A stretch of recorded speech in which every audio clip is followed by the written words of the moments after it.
DePaul student Parker Asman rides his bike everywhere. It's his main mode of transportation. And a lot of the roads that I try and bike on have bike lanes.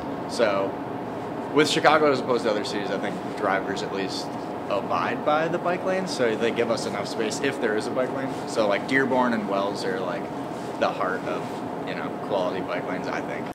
Chicago Mayor Rahm Emanuel has created the Streets for Cycling Plan 2020. His goal? To increase the number of bike lanes throughout the city.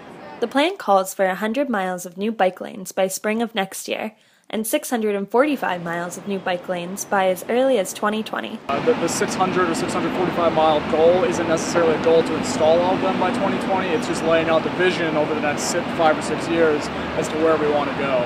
Our goal is to install as many as possible. Obviously we have the 100 mile goal by next May, but beyond that, we don't have a goal specifically to install 645 miles, but we have this plan that lays out where we want to go. Some transportation experts say the goal should not be the number of bike lanes, but instead the quality, like the protected bike lanes in downtown Chicago. I think the mayor set the bar perhaps even a little too high. We know that there's going to be big expansion here. I think he's got lots of momentum and he has much to celebrate. 600 miles is somewhat hard to contemplate. It's really crisscrossing the city in every direction.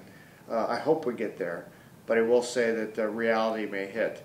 There's also a question of the quality. I think we're better off having fewer bike lanes and having them be real showpieces than try to run them through the entire city.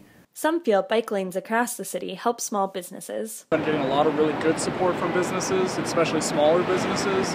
There's studies nationwide that the more people you have walking and biking and the safer you make a street, the more comfortable people feel being out on the street. And for small businesses, you want people walking by or biking by at a slower pace so they can see your business and stop in if they want to. Most experts feel biking helps the city in other ways by getting cars off the street, lowering pollution, and reducing congestion. Here in Chicago, after protected bike lanes were added to the Dearborn Street, the number of bikes on that street increased by 171%. If this pattern continues in the future, it could take Chicago from the second best city for biking in the United States to number 1. For Good Day DePaul, I'm Maggie Gallagher.